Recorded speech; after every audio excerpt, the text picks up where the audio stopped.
Welcome back to the Exposure History channel. Be sure to subscribe and like, so you don't miss out on more videos like this one. John Lennon met his killer just hours before dying. That's him signing an autograph for Mark David Chapman, the same man who shot him outside his New York apartment later. Chapman asked politely, then returned that night with a gun. Lennon had no clue this fan had deadly plans. It's a calm photo hiding something truly chilling underneath. Richard Lasher was just riding his bike in 1980. Out of nowhere, Mount St. Helens exploded right in front of him. He saw the eruption with his own eyes. No warning, no mercy. That blast became a massive disaster in U.S. history. The eruption reshaped the land and shocked the entire country.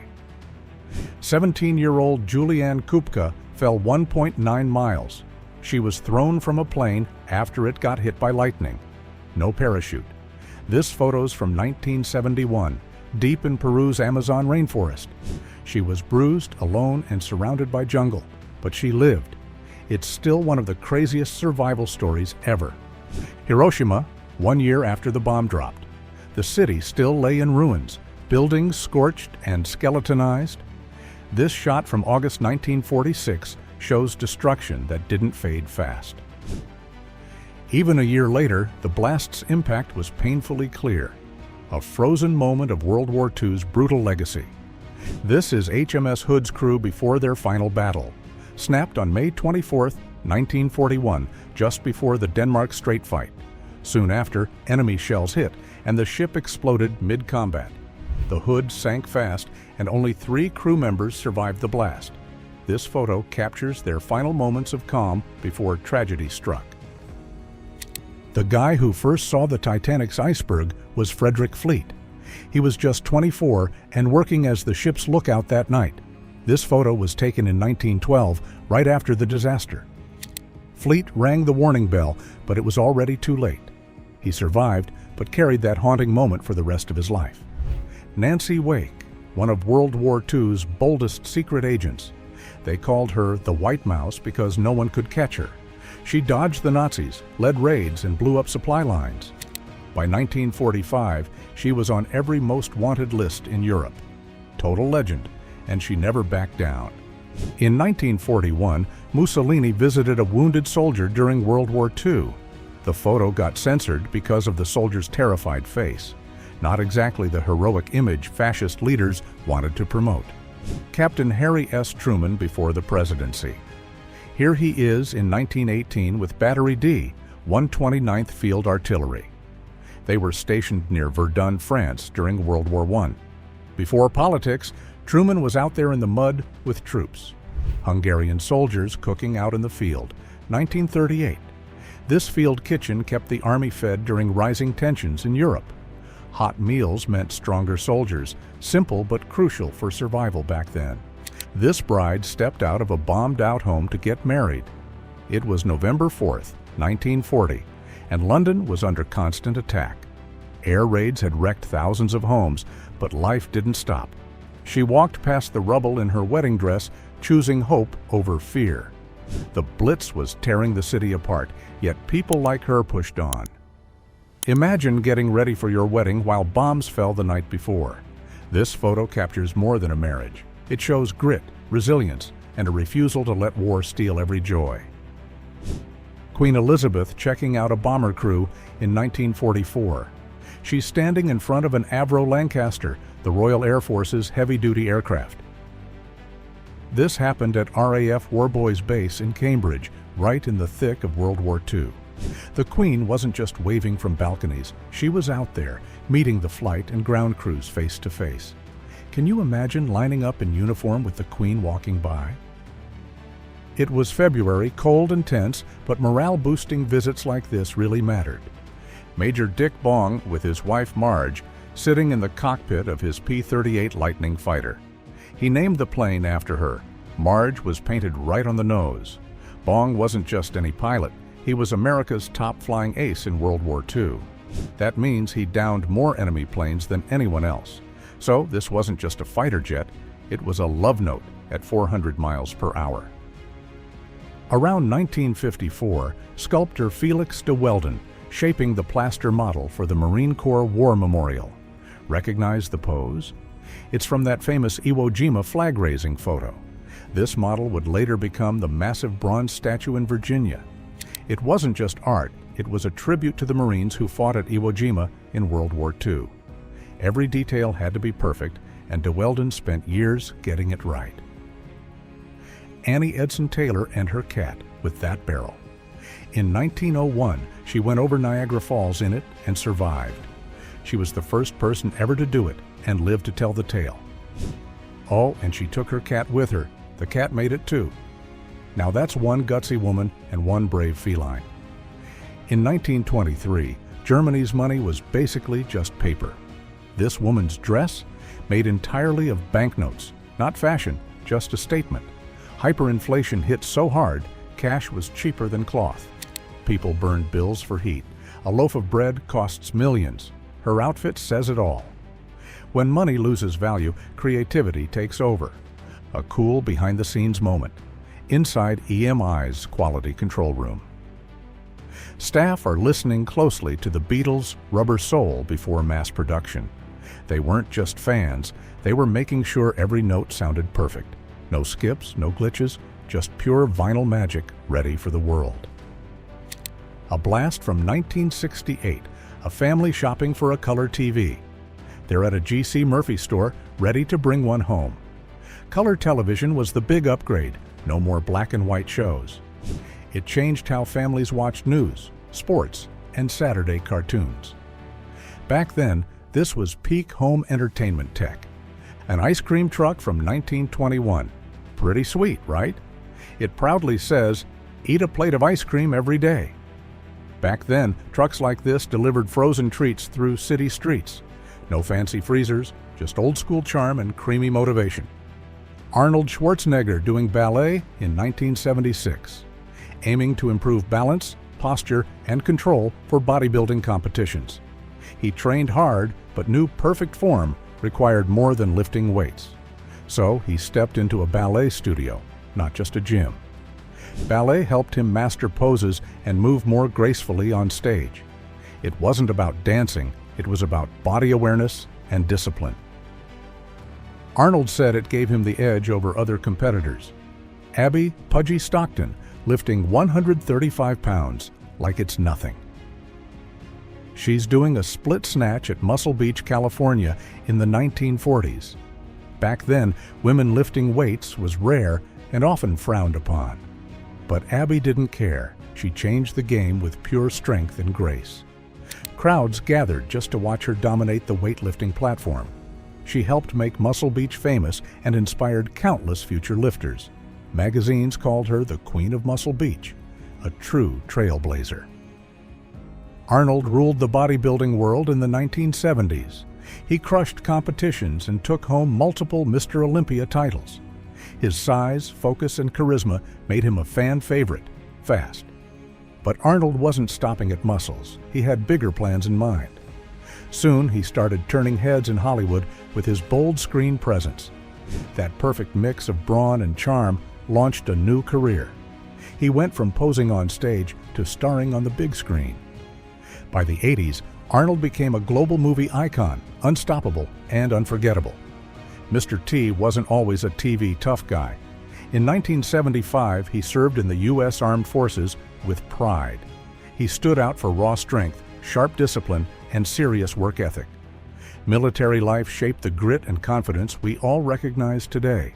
That no-nonsense attitude started way before the gold chains. His time in uniform built the mindset that powered his fame. Whether cleaning barracks or lifting weights, he always gave full effort. The Army didn't just train his body, it sharpened his character too. Harrison Ford wasn't always flying spaceships or cracking whips. In the 1970s, he worked an everyday job: carpenter, roadie, even stagehand. Acting gigs were rare and bills still had to be paid. But he kept grinding, chasing auditions between toolboxes and 2x4s. Then came the big break, roles that changed everything. Bobby Fischer is studying chess on a moving subway. It's April 1962, and he's already a chess legend in progress. No fancy setup, just a pocket board and pure focus. Even in transit, the guy couldn't stop calculating moves. That's obsession, but the genius kind. While others stared out windows, he stared down at endgames. Fisher wasn't just good, he was scary smart and deeply committed. A blast from the late 70s, Fry and Atkinson just starting out. Two comedy icons hanging out before anyone knew their names. Back then, it was small gigs, pub shows, and lots of hustle. No Mr. Bean, no QI, just raw talent and weird sketches. They met through Oxford circles and clicked instantly. These early meetups shaped the future of British comedy. Imagine cracking jokes with your future comedy partner in a living room. Frank Zappa in London, 1975. With his mom, no less. Not your typical rock star moment, right? But that was Zappa. Bold, weird, and always doing things his own way. By then, his sound was bending every rule in music. Jazz, rock, classical, he mixed it all like no one else. This wasn't just a visit, it was a power move. Zappa was locking in his place as a true original. Dr. Seuss in 1975, sketching out the Grinch himself. By then, he was already a legend in kids' books and art. His wild worlds and wacky rhymes were loved across generations. Seuss didn't just write stories, he built whole universes with a pencil. This photo shows the magic before it hit the page. It's not just a doodle, it's pop culture in the making. In 1960, 20-year-old Nancy Pelosi met John F. Kennedy. He was 43 and deep in his presidential campaign trail. Pelosi was just getting started with politics and community work. This photo? A future speaker meets a soon-to-be president. It's one of those before-they-were-famous snapshots. Kennedy's charm, Pelosi's drive, history in a single frame. Who knew both would shape American politics in huge ways? A woman and child walk through Tyneside, Newcastle in 1950. It's post-WWII England, still rebuilding, still recovering, still hopeful. The streets quiet, worn, but life slowly returns to normal. This snapshot captures the calm after a storm of destruction. Ordinary people, extraordinary times, just trying to move forward. Soviet kids getting UV light therapy in the 80s. Those glowing tubes weren't sci-fi props, they were meant to boost health. Doctors used them to fight vitamin D deficiency during long, dark winters. Sunlight was scarce, so they brought the sun indoors, Soviet style. It looks odd now, but it was cutting edge back then. White goggles, glowing lights, and kids just chilling like it's normal. This was public health, Soviet edition, part science, part surreal. A strange but fascinating look at how far people go for wellness. A fun slice of post-war London, windmill performers sprinting by Tower Beach. This was 1947, and that's the Thames with real sand on the shore. Tower Beach was man-made, built for locals craving seaside vibes in the city. These dancers weren't just showing off. They were icons of London's cabaret scene. The beach, the glam, the grit. It was all part of the post-war recovery. The Rocket Express zooms through a department store. This was Philly in the 1950s, not an amusement park. Kids rode this mini train around the 8th floor of Wanamaker's. It wasn't just a ride, it was a full-on shopping day highlight. Families would visit just so their kids could ride the Rocket Express. It became one of the store's biggest draws during the post-war boom. In March 1979, the birth of compact disc was born. Philips showed it off in the Netherlands, changing music forever. It looked small, but packed a huge leap in audio storage tech. No more cassette rewinds or vinyl skips, just clean digital sound. A glimpse of early green tech, GM's electric car getting charged. Beside it, the EBS Sundancer, built for energy efficiency too. Both show the 70s push for cleaner, smarter transportation solutions. Even back then, the race for sustainable driving had already started. In 1973, Seattle saw a surprising rise in electric vehicle popularity. Cars like the AMC Gremlin were converted to run on batteries. It wasn't just an experiment. People really drove them around town. Charging stations popped up across the city for public use. Drivers paid a small fee to top off their batteries. These weren't flashy or fast, but they got the job done. Most looked like regular cars, just quieter and cleaner on the roads. It marked an early push toward energy-efficient transportation alternatives. The movement was practical, not driven by hype or big tech. In the 1930s, families embraced winter with joy and creativity. Parents often bundled up babies for outdoor ice skating adventures. It wasn't just fun, it was a shared cultural tradition. Cold climates didn't stop families from enjoying the outdoors together. Ice rinks and frozen lakes became weekend gathering spots for many. Laughter echoed as children learned to balance on slippery surfaces. Even the youngest joined in, cradled by careful, gliding parents. Photographers captured these moments of warmth in icy surroundings. In 1952, a sergeant gently fed a cat with an eyedropper. The moment captured quiet compassion during a time of military service.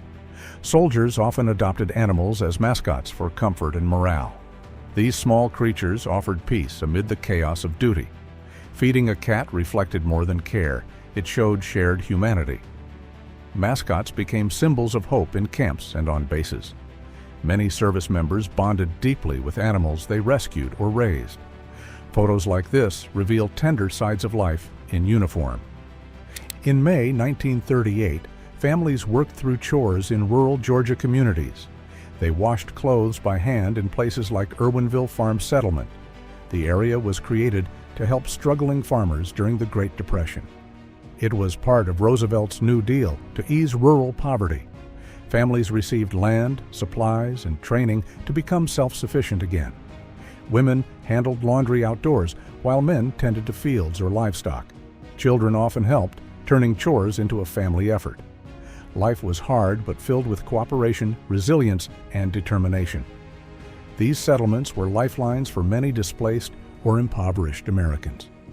During the 1950s, Brazil began building a bold new capital, Brasilia.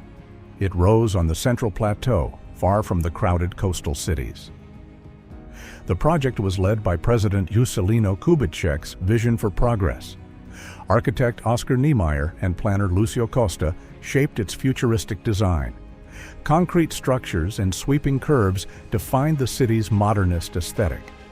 Thousands of workers moved inland to construct the ambitious government center.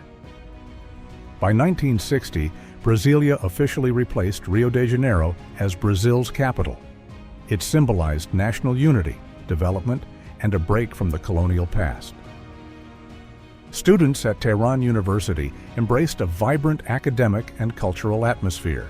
The campus buzzed with debate, creativity, and political awareness every day.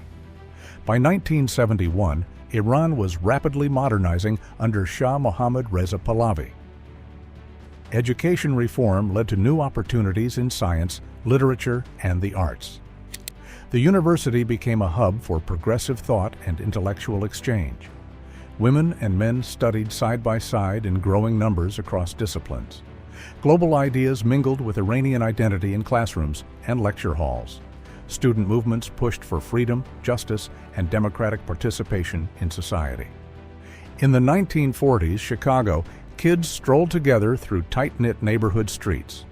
Dressed in their best, they walked proudly toward Sunday morning church service. These walks weren't just routine, they built friendship, trust, and shared values. Church was more than faith, it was the heartbeat of their community. Families gathered weekly, strengthening ties through hymns, prayers, and warm greetings. Children learned discipline, manners, and belonging from these sacred traditions. John Lennon and Yoko Ono strolled through Cannes, France in 1971. The city, famed for cinema, welcomed their quiet artistic presence.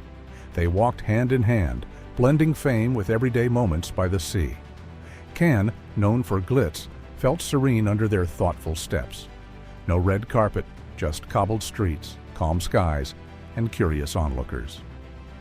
Lennon wore shades, Ono in white, icons drifting through coastal calm. Their visit wasn't for film, but love and quiet reflection. In 1969, the Beatles played atop the Apple Corp building rooftop.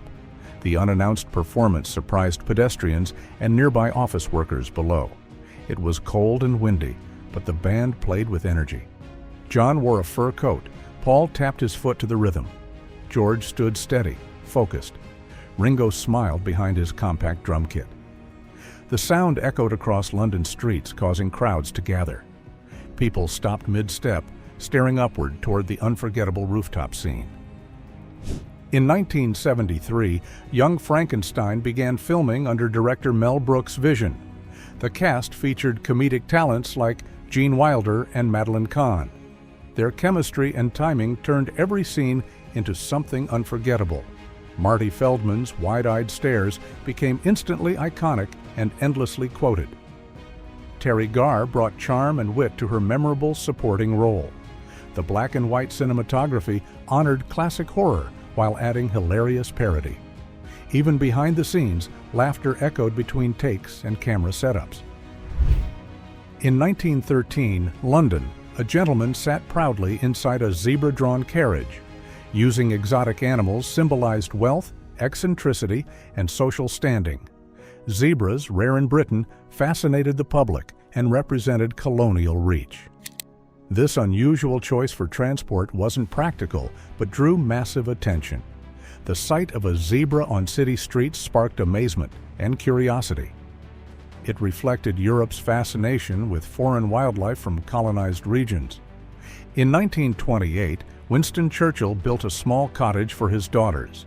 The structure stood on the grounds of his Chartwell estate in Kent. Churchill used bricklaying as a personal hobby and source of relaxation. He enjoyed working with his hands during breaks from political life. Beyond politics, Churchill had deep interests in painting and gardening too. These activities helped him cope with stress and find mental clarity. In 1903, Maurice Guérin won the first stage of the Tour de France. He kept his lead through all stages and became the first champion. The race was created to boost sales for the sports paper Lotto. It quickly captured national attention and grew into a major event. Guérin rode over rough roads, facing long distances and harsh conditions.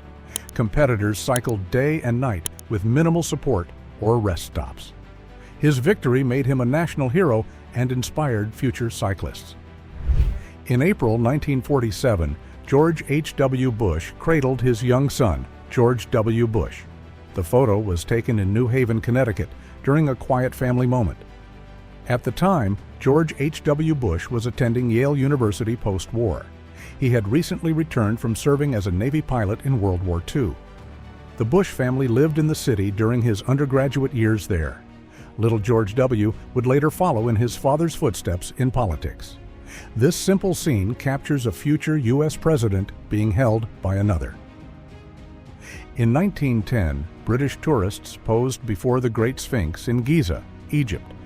The ancient monument had already become a key destination for travelers. Visitors from across the globe came to witness Egypt's ancient grandeur. Tourism in Egypt grew with expanded railways and steamship travel routes. The Sphinx, with its lion body and human head, amazed onlookers. In 1967, Italian families traveled for summer vacations in Fiat 500s. This compact car symbolized affordable mobility across post-war Italy's growing economy. Families packed luggage tightly, maximizing the tiny vehicle's limited interior space.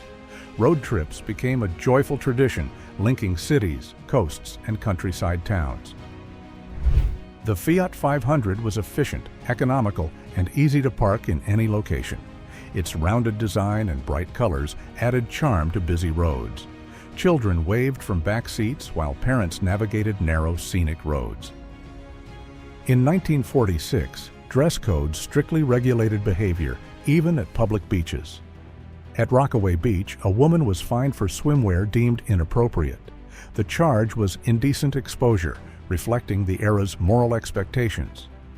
Officials enforced modesty, policing swimsuit length, fit, and overall appearance. Such fines were common as post-war society upheld conservative social norms. Bathers often faced warnings or arrest if their clothing breached accepted standards. Women in particular were scrutinized under evolving definitions of decency. In 1949, German workers assembled Rolleiflex cameras in precision factory settings. These cameras were known for exceptional build quality and sharp optical lenses. Rolleiflex became a trusted name among professionals and serious photography hobbyists. The twin-lens reflex design offered a clear view and crisp photo results. Photographers valued its reliability in studio work and on-location photojournalism tasks. Each camera required skilled labor and close attention to tiny mechanical details. In 1970, Czechoslovak railway workers faced a fierce winter snowstorm. To clear frozen tracks, they used a powerful MiG-15 jet engine. The retired aircraft part blasted heat directly onto the icy rail lines. This unusual method proved effective in extreme cold weather conditions. Jet thrust melted snow quickly, restoring rail movement across the region. It showed the creativity and resilience of Eastern European rail crews. Maintaining transport was critical for daily life and economic activity alike. On June 11, 1946, the Spruce Goose's wings began their journey. They were moved from Hughes Aircraft Factory in Culver City, California. The massive components traveled through streets toward Long Beach for assembly. The Spruce Goose was the largest wooden aircraft ever constructed. It was designed by Howard Hughes for military transport during World War II. Made mostly from birch, not spruce, the name still stuck with the public. Transporting its wings was a complex and carefully planned engineering feat. Crowds gathered to witness the historic movement of this aviation giant. In 1962, the USS Joseph P. Kennedy, Jr. joined the America's Cup event. It was named after John F. Kennedy's brother, lost in World War II. The ship served as a support vessel during races in Newport, Rhode Island. Crowds watched closely as sleek sailboats battled across the Atlantic waves. The America's Cup was a major highlight in international competitive sailing. This naval presence reflected the Kennedy family's strong connection to the sea. The event mixed sport, diplomacy, and tribute to a fallen war hero. The ship's role added prestige to an already historic sailing competition. In 1957, the Commonwealth Transantarctic Expedition crossed Earth's coldest continent. The team faced fierce winds, sub-zero temperatures, and treacherous icy terrain daily. They aimed to complete the first overland crossing of Antarctica in history. Using tracked vehicles, they carried equipment, fuel, and scientific instruments across snowfields. Air support helped deliver supplies to remote camps along the planned route. The journey tested both physical endurance and the limits of cold weather engineering. Team members came from several Commonwealth nations, uniting for a shared goal. In 1918, people examined a newly drawn map of war-torn Europe. Borders shifted drastically after World War I and widespread political collapse. Old empires like the Austro-Hungarian and Ottoman fell, losing vast territories overnight. New nations such as Czechoslovakia and Yugoslavia appeared on the continental map. Germany faced territorial losses under the harsh terms of the peace treaties. Eastern Europe experienced instability as ethnic groups sought autonomy or unification. In 1985, subway commuters found new stands filled with useful items. These stands offered newspapers, magazines, snacks, and other daily essentials. They were designed for fast service and placed in high-traffic areas. Busy travelers could quickly grab reading material or food between connections. If you like this video, make sure to subscribe to this channel so you don't miss out on anything.